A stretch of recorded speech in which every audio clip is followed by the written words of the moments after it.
Secretary for Education Christine Choi emphasized the government's commitment to prioritizing patriotic education. Hong Kong's catering sector sees 20% surge in business during handover anniversary celebrations. And starting November, motorists from neighbouring Guangdong can travel to Hong Kong by car under a highly anticipated cross-border scheme.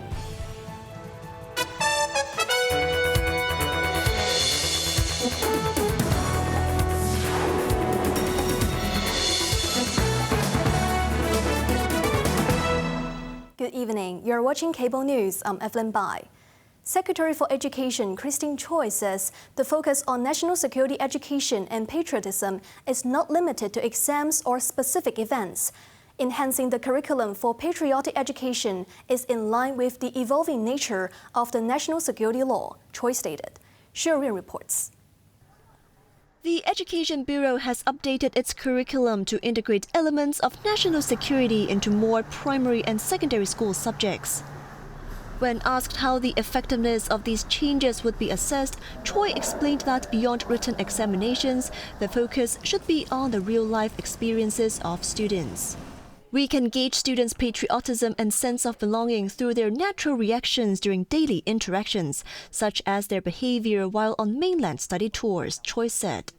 Responding to claims that school principals had been warned by the Bureau against participating in events related to U.S. Independence Day celebrations, Choi clarified that the authorities had not issued notices targeting specific events. However, she emphasized that as gatekeepers, schools are provided with clear guidelines and should mentor students on what activities are appropriate. We must consider the educational value of an activity before students attend. If a school misjudges, we will of course remind them to correct their decision, Choi stated. Hong Kong's ambition of becoming a hub for higher education is also gaining traction. Choi noted that local universities have seen a surge in overseas applications this year, with some institutions reporting a double in the number of applications. The minister attributed this growth to Hong Kong's standing in the QS World University Rankings, in which 5 SAR institutions made it to the top 100. After the U.S. put restrictions on visa policies for foreign students, Choi revealed that all 8 SAR universities funded by the University Grants Committee have collectively received 850 inquiries from students seeking to transfer their studies outside the U.S.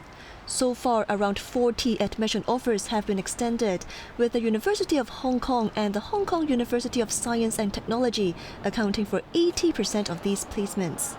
Choi also pledged increased funding and policy support for the higher education sector as the SAR seeks to become a global hub for tertiary education. Cheryl Yun, Cable News. Hong Kong's catering sector reported a significant surge in business during yesterday's handover anniversary celebrations. Despite facing pressures of high rent, over 4,100 restaurants across the city offer discounts, prioritizing a festive atmosphere over profits. Jeremy Zhu reports. Speaking on a radio program, Kelvin Yao, honorary president of the Institute of Dining Professionals, said this year's July 1st holiday saw more residents choosing to spend time locally, with a noticeable improvement in consumer sentiment. Compared to last year, more restaurants participated in promotions, and with strong support from both the government and various sectors, including retail and major shopping malls rolling out extensive advertising, the response was positive. Additionally, since the July 1st holiday fell on a Tuesday this year, being just a one-day break, many residents were less inclined to travel to the mainland or abroad and opted to spend the day in Hong Kong instead. However, despite the uptick in business, the dining industry still faces challenges. Yao said over the past 6 months, multiple standalone and chain restaurants have shut down, and stores continue to grapple with high rents and other financial burdens related to operating costs.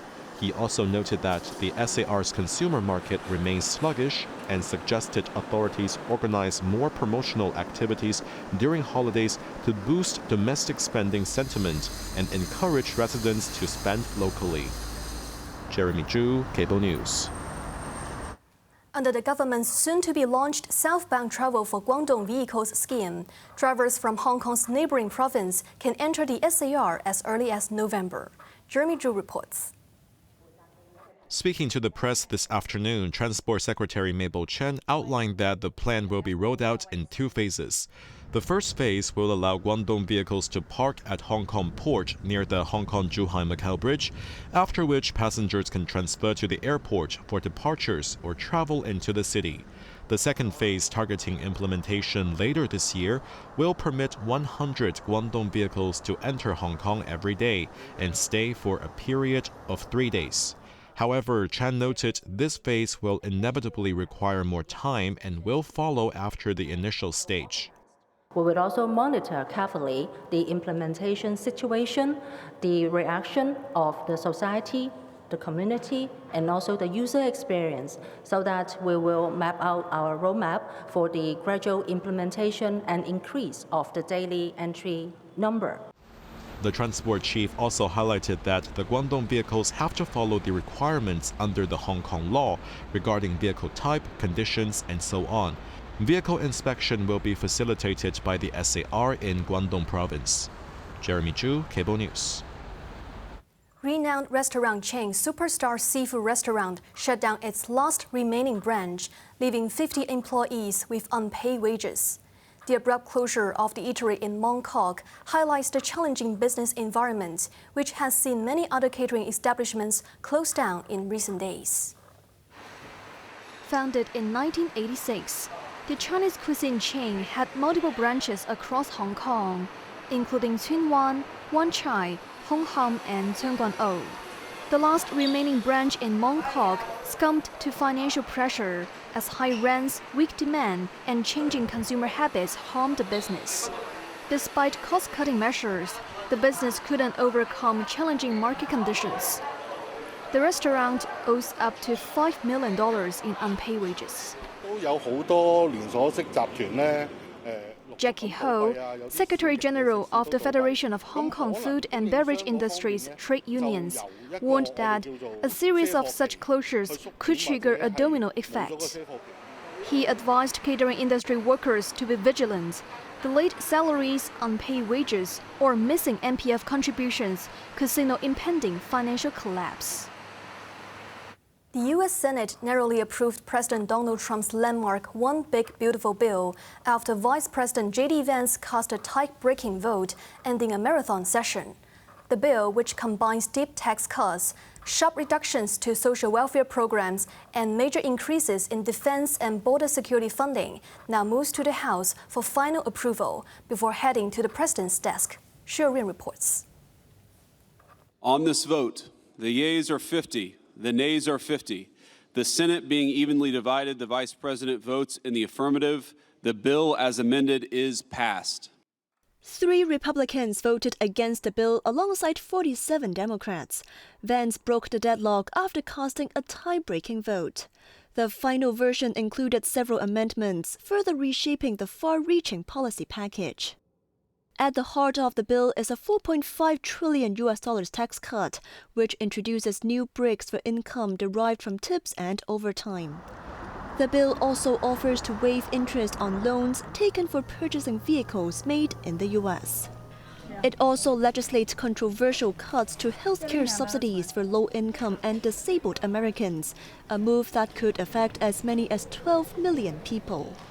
Keeping up with Trump's anti-immigration agenda, the bill allocates hundreds of billions to fund detention facilities, accelerated deportations, and new barriers on American frontiers under the jurisdiction of Immigration and Customs Enforcement.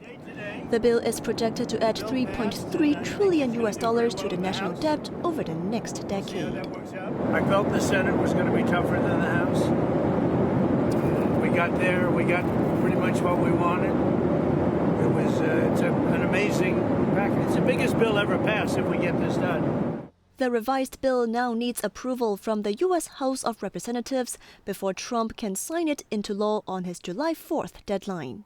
Cheryl Yun, Cable News. A persistent heat wave continues to grip Europe, with the mercury hitting more than 40 degrees Celsius in major cities across the continent.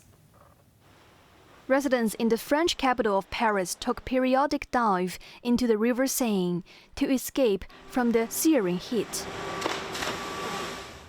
The summit of the Eiffel Tower was temporarily closed to visitors yesterday and will remain shut until Thursday. More than 2,000 schools across France were closed after lunchtime yesterday, as temperatures reached 37 degrees Celsius. At 34 degrees Celsius in central London, the United Kingdom recorded its hottest day of the year so far. Spectators watching tennis at Wimbledon had to sit through matches in 33-degree heat. In the Dutch town of Soest, hundreds of residents came out to enjoy a water gun fight organized by local firefighters.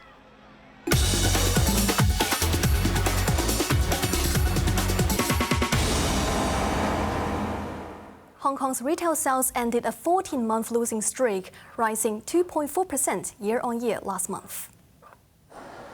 The value of total retail sales for May is provisionally estimated at $31.3 billion. Online sales accounted for 8.3% of the total retail sales value. On a yearly basis, the value of total retail sales decreased by 4.0%. In the first 5 months of the year, compared with the same period in 2024.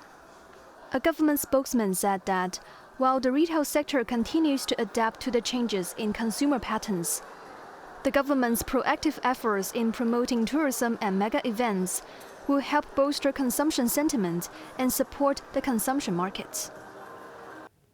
Now let's take a look at the stock markets. The Hang Seng Index ended the day up 149 points. Top ATIC stocks of the day. Alibaba was down 40 cents. Xiaomi was up 20 cents. Meituan was up 70 cents. BYD was down 20 cents. Foreign exchange against the Hong Kong dollar. Canadian dollar 5.75. Australian dollar 5.14.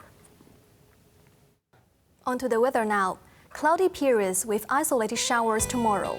It'll be very hot with a maximum temperature of around 34 degrees. Expect similar conditions for the following couple of days. That's our news tonight. I'm Evelyn Bai. Thanks for watching and good night.